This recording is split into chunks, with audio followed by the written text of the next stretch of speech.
A year after Hurricane Helene brought unprecedented damage to our area, Augusta leaders want to build a monument to honor those who lost their lives. In Richmond County, 7 people did not make it through the storm.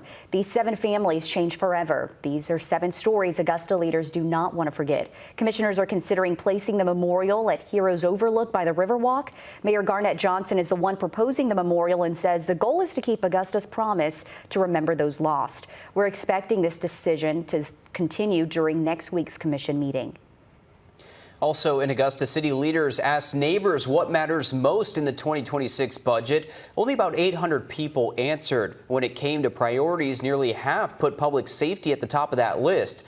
One of the big questions of taxes and spending. Unsurprisingly, most people didn't want to see taxes go up. Instead, about half said the city should cut in some areas to better fund top priorities. City leaders say that means looking at everything from across-the-board cuts to scaling back services like transit or the correctional institution. Augusta leaders also discussed the landfill today and how much people outside the county should pay to use it. While it's in Augusta, North Augusta, Columbia County, and Burke County also use it. Leaders are discussing whether those outside of Augusta should pay more in order to use it, since it's Augusta shouldering the burden of having the landfill. The good news, though, is the city engineering department says the landfill is doing fine on finances and even made a $6 million profit in 2024. Staying in Augusta, the commission members want to move forward with plans to repair Helene damage to the Augusta Canal. You're looking at video taken today by our Sky 12 drone of the canal.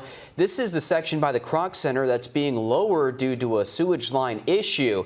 Now, the assessment, design, bidding, and construction of these repairs are expected to cost around $394,000. Plans show this would involve 7 areas along the canal, from the head gates all the way to the 13th Street gate, which are classified as significant hazards. This will also go up for a full vote next Tuesday.